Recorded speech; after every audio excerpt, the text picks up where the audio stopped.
The most massive tsunami, perfect storm is bearing down upon us. This perfect storm is mounting a grim reality, increasingly grim reality, and we are facing that reality with the full belief that we can solve our problems with technology, and that's very understandable. Now, this perfect storm that we are facing is the result of our rising population, rising towards 10 billion people, land that is turning to desert, and of course, climate change. Now, there's no question about it at all. We will only solve the problem of replacing fossil fuels with technology. But fossil fuels, carbon, coal, and gas, are by no means the only thing that is causing climate change. Desertification is a fancy word for land that is turning to desert, and this happens only when we create too much bare ground. There's no other cause. And I intend to focus on most of the world's land that is turning to desert. But I have for you a very simple message that offers more hope than you can imagine. We have environments where humidity is guaranteed throughout the year. On those, it is almost impossible to create vast areas of bare ground, no matter what you do. Nature covers it up so quickly. And we have environments where we have months of humidity followed by months of dryness, and that is where desertification is occurring. Fortunately, with space technology now, we can look at it from space. And when we do, you can see the proportions fairly well. Generally, what you see in green is not desertifying, and what you see in brown is. And these are by far the greatest areas of the Earth. About 2/3, I would guess, of the world is desertifying. I took this picture in the Tihama Desert while 25 millimeters, that's an inch of rain, was falling. Think of it in terms of drums of water, each containing 200 liters. Over 1,000 drums of water fell on every hectare of that land that day. The next day, the land looked like this. Where had that water gone? Some of it ran off as flooding, but most of the water that soaked into the soil simply evaporated out again, exactly as it does in your garden if you leave the soil uncovered. Now, because the fate of water and carbon are tied to soil organic matter, when we damage soils, you give off carbon. Carbon goes back to the atmosphere. Now, you are told over and over, repeatedly, that desertification is only occurring in arid and semi-arid areas of the world, and that tall grasslands like this one, in high rainfall, are of no consequence. But if you do not look at grasslands, but look down into them, you find that most of the soil in that grassland that you've just seen is bare and covered with a crust of algae, leading to increased runoff and evaporation. That is the cancer of desertification that we do not recognize till its terminal form. Now, we know that desertification is caused by livestock, mostly cattle, sheep, and goats, overgrazing the plants, leaving the soil bare and giving off methane.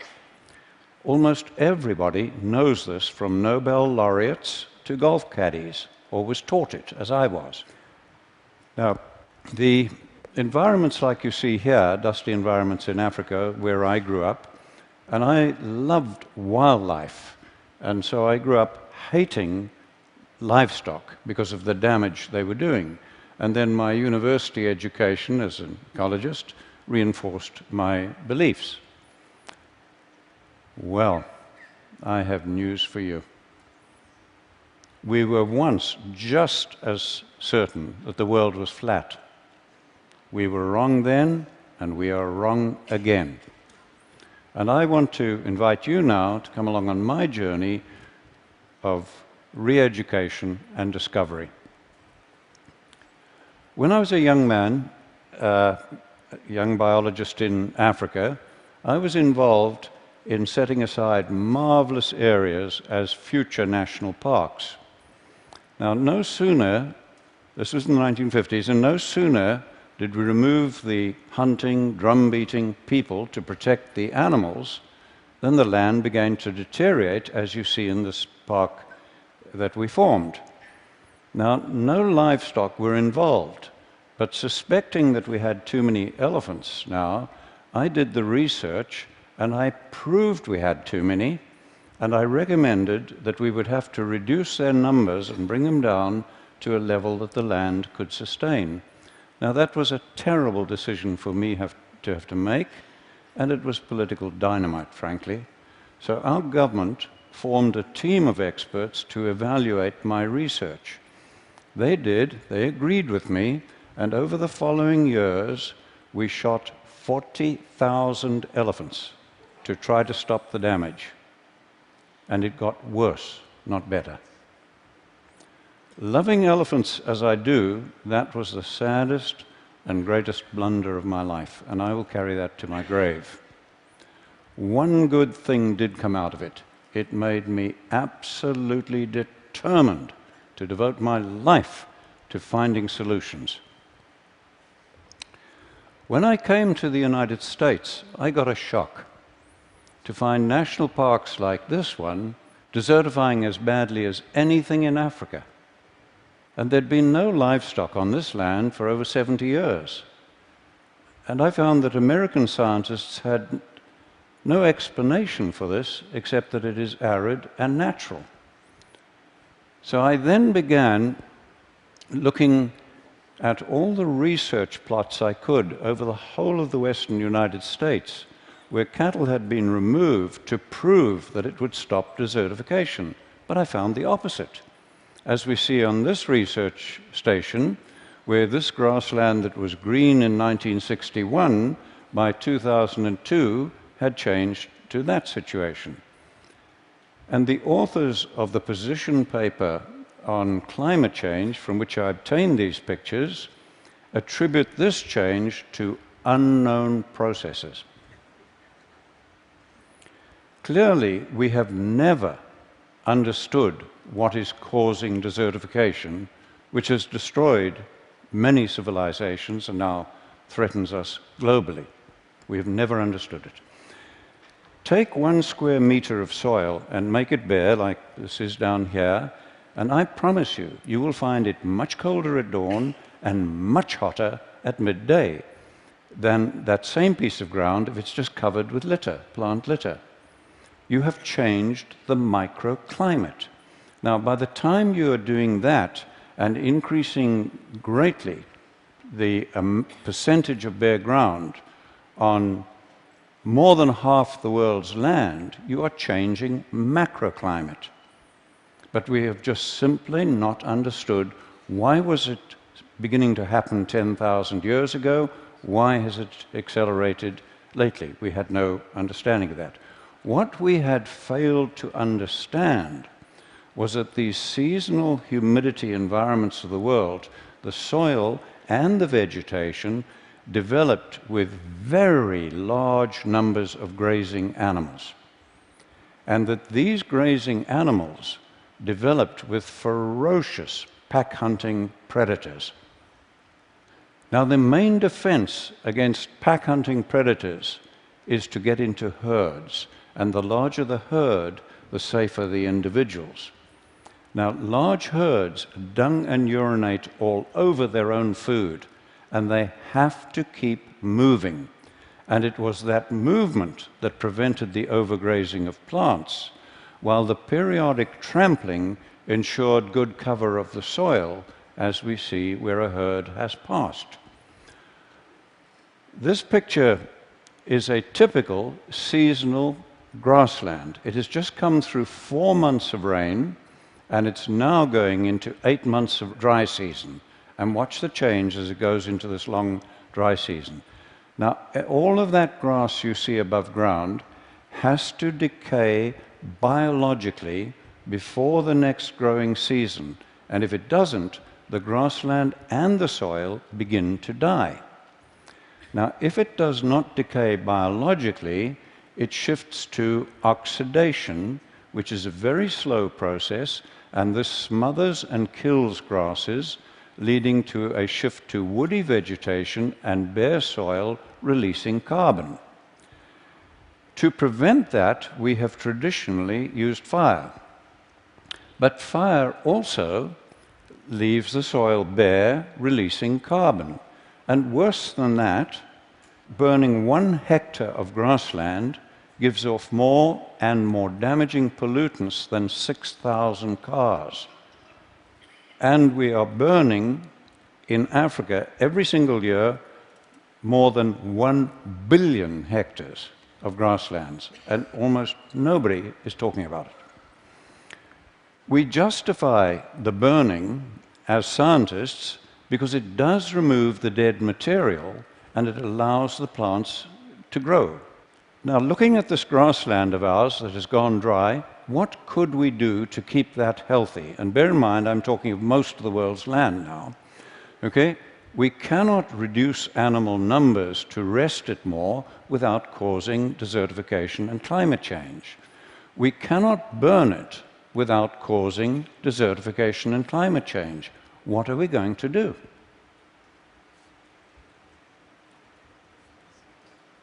There is only one option. I repeat to you, only one option left to climatologists and scientists, and that is to do the unthinkable and to use livestock, bunched and moving, as a proxy for former herds and predators and mimic nature. There is no other alternative left to mankind. So let's do that. So on this bit of grassland, we'll do it, but just in the foreground. We'll impact it very heavily with cattle to mimic nature, and we've done so, and look at that. All of that grass is now covering the soil as dung, urine, and litter or mulch, as every one of the gardeners amongst you would understand, and that soil is ready to absorb and hold the rain, to store carbon, and to break down methane. And we did that without using fire to damage the soil, and the plants are free to grow. When I first realized that we had no option as scientists but to use much vilified livestock to address climate change and desertification, okay, I was faced with a real dilemma. How were we to do it? We'd had 10,000 years of extremely knowledgeable pastoralists bunching and moving their animals, but they had created the great man-made deserts of the world. Then we'd had 100 years of modern range science, and that had accelerated desertification, as we first discovered in Africa and then confirmed in the United States, and as you see in this picture of land managed by the federal government. Clearly more was needed than bunching and moving the animals, and humans, over thousands of years, had never been able to deal with nature's complexity.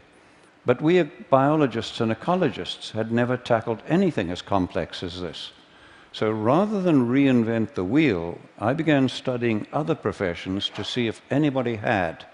And I found there were planning techniques that I could take and adapt to our biological need, and from those I developed what we call holistic management and planned grazing, a planning process. And that does address all of nature's complexity and our social, environmental, economic complexity. Today, we have young women like this one teaching villagers in Africa how to put their animals together into larger herds, plan their grazing to mimic nature, and where we have them hold their animals overnight, we run them in a predator-friendly manner, so we have a lot of lions and so on, and where they do this and hold them overnight to prepare the crop fields, we're getting very great increases in crop yield as well. Let's look at some results. This is land close to land that we manage in Zimbabwe. It has just come through 4 months of very good rains, it got that year, and it's going into the long dry season. But as you can see, all of that rain, almost all of it, has evaporated from the soil surface. Their river is dry despite the rain just having ended, okay? And we have 150,000 people on almost permanent food aid. Now let's go to our land nearby on the same day with the same rainfall and look at that. Our river is flowing and healthy and clean, it's fine. The production of grass, shrubs, trees, wildlife, everything is now more productive, and we have virtually no fear of dry years. And we did that by increasing the cattle and goats 400%, planning the grazing to mimic nature and integrate them with all the elephants, buffalo, giraffe, and other animals that we have. But before we began, our land looked like that. This site was bare and eroding for over 30 years, regardless of what rain we got. Okay? Watch the marked tree and see the change as we use livestock to mimic nature. This was another site where it had been bare and eroding, and at the base of the marked small tree, we had lost over 30 centimeters of soil, okay? And again, watch the change just using livestock to mimic nature. And there are fallen trees in that now because these are now, the better land is now attracting elephants, etc. This land in Mexico was in terrible condition, and I've had to mark the hill because the change is so profound.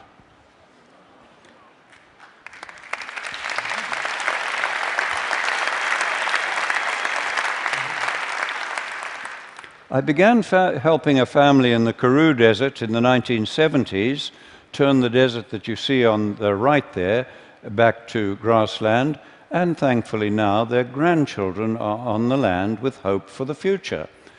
And look at the amazing change in this one, where that gully has completely healed using nothing but livestock mimicking nature. And once more, we have the third generation of that family on that land with their flag still flying. The vast grasslands of Patagonia are turning to desert, as you see here. The man in the middle is an Argentinian researcher, and he has documented the steady decline of that land over the years as they kept reducing the sheep numbers.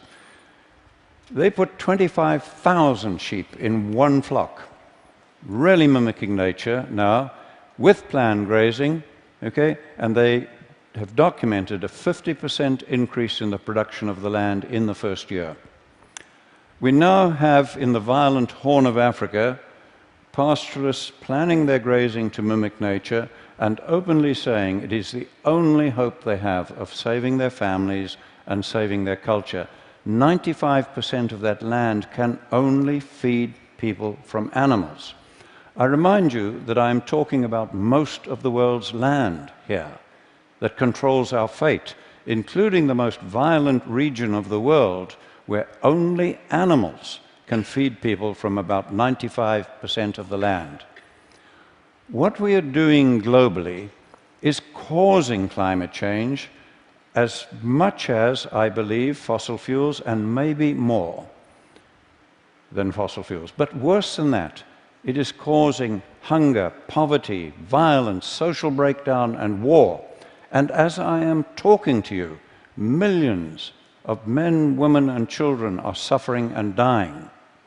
And if this continues, we are unlikely to be able to stop the climate changing even after we have eliminated the use of fossil fuels. I believe I've shown you how we can work with nature at very low cost to reverse all this. We are already doing so on about 15 million hectares on 5 continents. And people who understand far more about carbon than I do calculate that for illustrative purposes, if we do what I'm showing you here, we can take enough carbon out of the atmosphere and safely store it in the grassland soils for thousands of years. And if we just do that on about half the world's grasslands that I've shown you, we can take us back to pre-industrial levels while feeding people. I can think of almost nothing that offers more hope for our planet, for your children, and their children, and all of humanity. Thank you.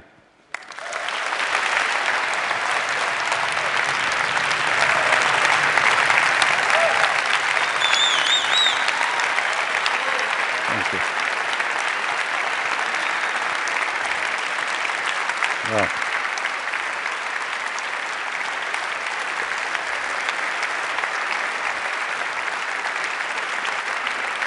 Thank you, Chris.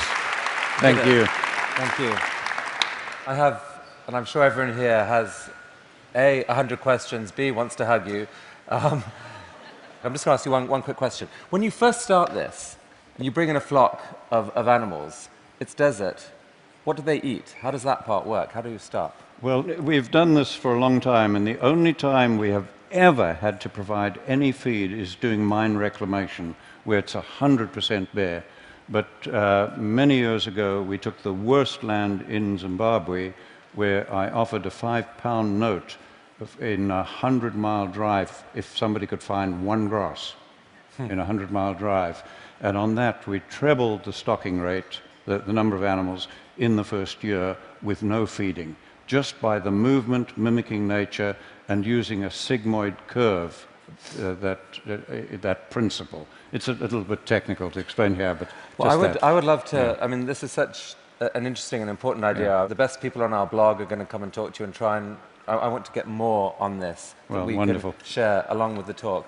That is an astonishing talk, truly an astonishing talk, and I think you heard that we all are cheering you on your way. Thank you so much. Well, thank you all. Thank you all. Thank you, Chris.